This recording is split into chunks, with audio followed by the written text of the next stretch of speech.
کیا خوبصورت اہتمام ہے کہ آقا کریم علیہ السلام نے سارے انتظامات فرمانے کے بعد دعا بھی اپنے صحابہ کو سکھائی۔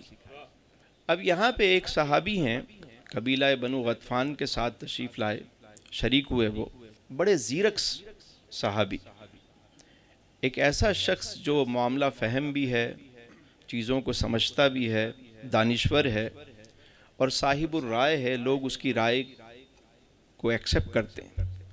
ان کا نام تھا حضرت نعیم بن مسعود رضی اللہ تعالیٰ عنہ۔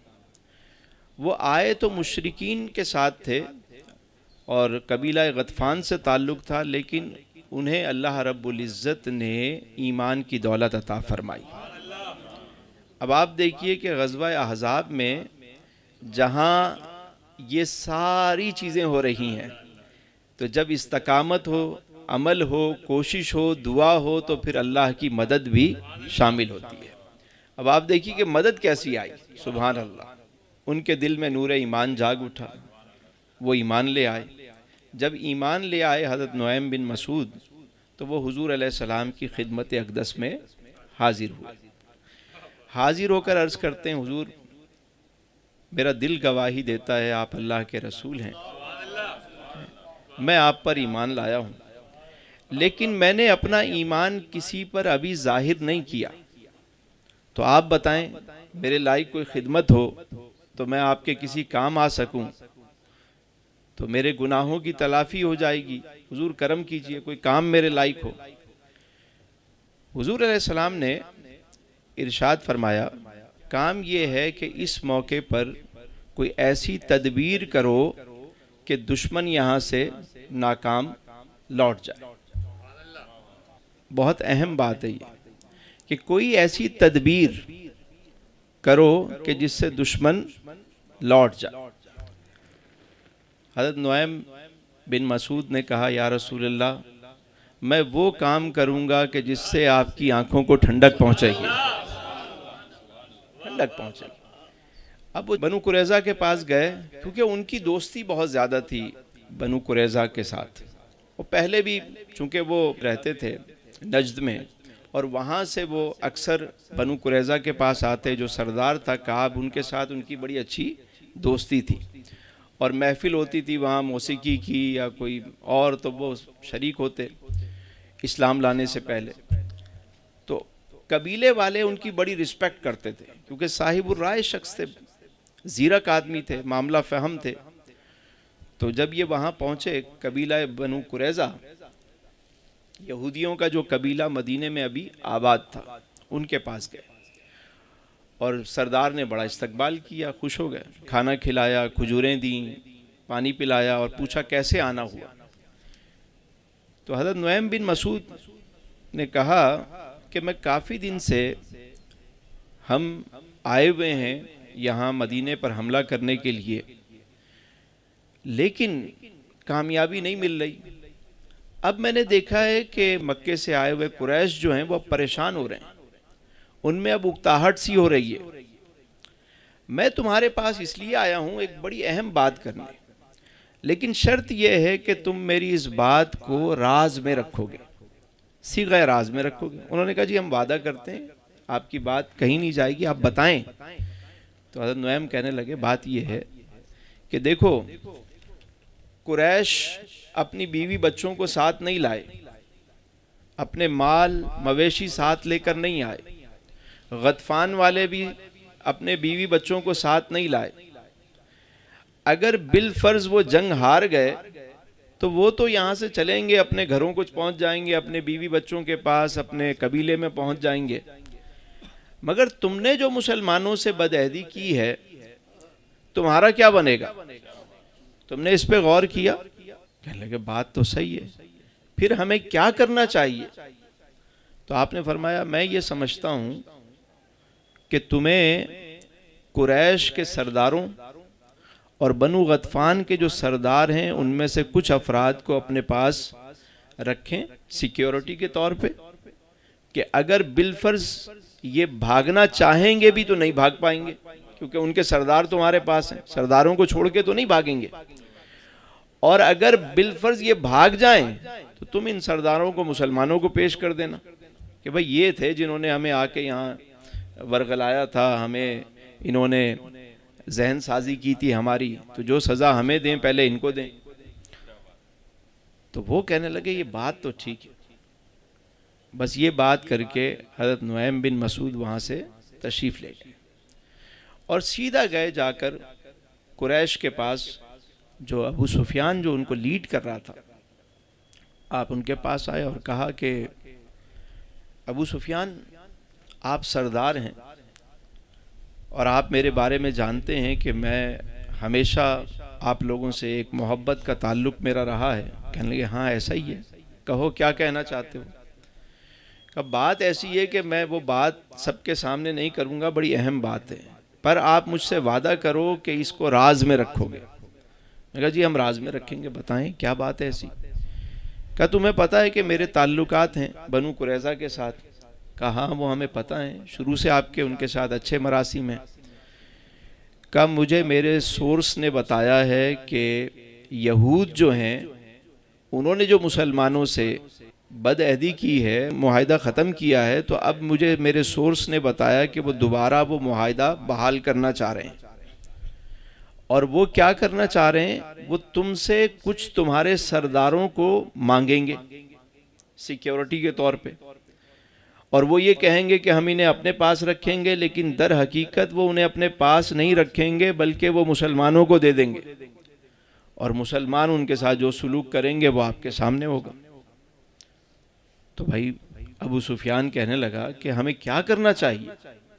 کہا کرنا یہ چاہیے کہ تمہیں اپنا کوئی بھی سردار ان کے حوالے نہیں کرنا چاہیے۔ یہ بات صحیح، بات بالکل صحیح، بات صحیح ہے۔ ہم سردار تو بہت دور کی بات، ہم تو انہیں بکری کا بچہ نہیں دیں گے۔ پھر اسی طرح وہ قبیلہ غطفان گئے، وہاں جا کر بھی انہوں نے یہی بات کہی، اور انہوں نے بھی کہا کہ ہم سوال ہی نہیں پیدا ہوتا ہم اپنا کوئی سردار ان کو دے دیں۔ اب یہ ساری باتیں جب ہوئیں، ابو سفیان نے کیا کیا، اپنے پاس سے اکرمہ بن ابو جہل کو بھیجا کہ جا کر تم اس بات کی تصدیق کرو کہ واقعی کیا وہ اس طرح مسلمانوں کے ساتھ معاہدہ کرنا چاہ رہے ہیں۔ اب وہ گئے، اکرمہ بن ابو جہل گئے اور جا کر قبیلہ بنو قریظہ میں ان کے سرداروں سے ملے، تو سرداروں سے کہا کہ ہم نے یہ فیصلہ کیا ہے کہ کل صبح ہم سارے قبائل مل کر حملہ کریں گے، تم ایک کام کرو، جو تم نے ہم سے وعدہ کیا ہے تم اندر سے مسلمانوں پر حملہ کرو، تم اندر سے وار کرو گے، قریش یہاں سے وار کریں گے، غطفان یہاں سے وار کریں گے، تین طرف سے جب بیک وقت لڑائی شروع ہوگی تو مسلمان تو تین محاذوں پر نہیں لڑ پائیں گے، تو اس لیے ان کی شکست ہوگی، اور کل ہی کل یہ کام کرنا ہے کیونکہ دن بہت زیادہ ہو گئے۔ یہود کہنے لگے مسئلہ یہ ہے کہ کل ہفتے کا دن ہے، اور ہفتے کے دن ہمارے دین میں یہ ہے کہ ہم کوئی لڑائی نہیں کرتے، بلکہ ہم کوئی کام ہی نہیں کرتے، ہمیں کام کرنا بھی منع ہے، ہفتہ ہمارا عبادت کا دن ہے۔ اور یہودیوں کے ہاں ہفتے کا دن جو ہے وہ عبادت کا دن ہے ان کا، اور نصارہ کے ہاں جو ہے وہ اتوار کا دن جو ہے وہ عبادت کا دن ہے، اور مسلمانوں کے ہاں اگر آپ دیکھیں تو جمعے کا دن جو ہمارا ہے، ہمیں حکم یہ ہے کہ جب نماز پڑھ لو تو اللہ کا فضل تلاش کرو، یعنی ہم اگر جمعے کو بھی کام کریں تو کام کرنا منع نہیں ہے ہمارے مذہب میں، ہمارے دین میں منع نہیں ہے، لیکن یہود کو بھی منع ہے اور نصارہ کو بھی منع ہے۔ دین اسلام میں یہ چیز نہیں، لیکن اس کے باوجود ہم کام کرنے میں کتنا پیچھے ہوتے ہیں، کوشش کرنے میں، کام کرنے میں۔ ابھی تک لوگوں کی عید کی چھٹیاں ختم نہیں ہوتی، مطلب ہمارے یہاں تو چھٹی ہے ہی نہیں۔ آپ دیکھیں کہ جمعے کی بھی چھٹی نہیں ہے کہ جمعے کو بھی کوئی کام کرے تو اس کو کام کی اجازت ہے، وہ کر سکتا ہے، بلکہ حکم یہ ہے کہ جب نماز پڑھ لو تو اللہ کا فضل تلاش کرو، لیکن اس کے باوجود ہم کام سے جی چراتے ہیں۔ تو دین اسلام چونکہ پریکٹیکل دین ہے ہر معاملے میں، تو یہود نے کہا بھئی ہم سیٹرڈے کو کوئی کام نہیں کرتے، ہاں سنڈے والے دن جو ہے اتوار کو یہ کام ہو سکتا ہے، مگر اس کے لیے ہماری شرط یہ ہے کہ تم اپنے کچھ سردار گارنٹی کے طور پہ ہمیں ہمارے حوالے کرو، کیونکہ ایسا نہ ہو کہ جنگ ہار گئے اور تم بھاگ گئے تو ہمارا کیا بنے گا۔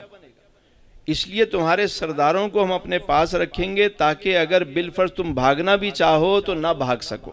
اکرمہ بن ابو جہل نے جب یہ سنا تو واپس آ کر جب ابو سفیان کو انہوں نے یہ بات بتائی تو ابو سفیان کہنے لگا کہ نعیم بن مسعود نے جو کہا وہ صحیح کہا، اور انہوں نے ہم سے بدعہدی کی، اب یہ اپنے وعدے سے مکر چکے ہیں۔ اب دیکھیے ان میں آپس میں جو ہے نا وہ ایک پھوٹ پڑ گئی، اور ایک دوسرے پہ جو ان کا ٹرسٹ تھا وہ ختم ہو گیا، کیونکہ سارے اپنے مفاد کے لیے جڑے تھے، ذاتی مفاد کے لیے جڑے تھے، سب الگ الگ ہو گئے اور ان کے حوصلے بھی پست ہو گئے۔ اور پھر کیا ہوا؟ سبحان اللہ سبحان اللہ۔ دیکھیے میرے آقا کریم جو استقامت کے ساتھ، صبر کے ساتھ، حضور جو دعا میں مصروف تھے۔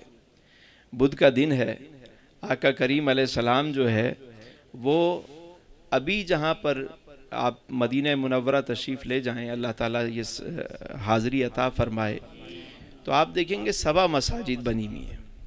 وہاں مسجد خندق بھی ہے اور مسجد فتح بھی موجود ہے۔ 7 مساجد ایک ہی جگہ پر ہے، مطلب مدینہ منورہ کی وہ مقام جہاں غزوہ احزاب ہوا، وہاں 7 مساجد نشانی کے طور پہ بنائی گئی۔ اور وہاں ایک جگہ ہے اوپر پہاڑ پہ جو جبل صلاح کے اوپر مسجد فتح بنی، بنیادی طور پہ وہ حضور علیہ السلام کا وہ خیمہ تھا، اور حضور وہاں بیٹھ کر دعا فرما رہے ہیں، دعا فرما رہے ہیں، دعا فرما رہے ہیں۔ اور پھر حضور جب اٹھے تو مسکراتے ہوئے تشریف لائے، فرمایا میرے غلاموں مبارک ہو، اللہ رب العزت نے ہماری دعا قبول فرما لی ہے، انشاءاللہ آج ہی رات مدد پہنچے گی۔ اب جب رات ہوئی تو ایک آندھی چلی، ایسی آندھی چلی کہ جو مشرکین تھے، چونکہ مسلمان تو مدینہ منورہ میں تھے، آبادی کے ساتھ تھے اور جبل صلاح کے ساتھ خیمے تھے، تو مسلمان ہوا کے اس پریشر سے محفوظ تھے، اور جو مشرکین تھے ان کے خیمے میدان میں تھے۔ جب ہوا چلی اور وہ آندھی آئی، اور وہ ایسی آندھی تھی، اللہ، ایک تو موسم سرد، پھر آندھی شدید، ان کے خیمے اکھڑ گئے، ان کے جانور بدک گئے، ان کی ہانڈیاں الٹ گئیں، گھبرا گئے، وہ شور مچ گیا وہاں پہ۔ اور آپ دیکھیں بیچ میں خندق ہے، وہاں آندھی چل رہی ہے اور یہاں کچھ بھی نہیں ہے، یعنی بیچ میں صرف خندق ہے، وہاں افراتفری۔ موسم تو سرد تھا، سردی تو یہاں بھی تھی، لیکن آندھی کی وہ شدت یہاں نہیں تھی۔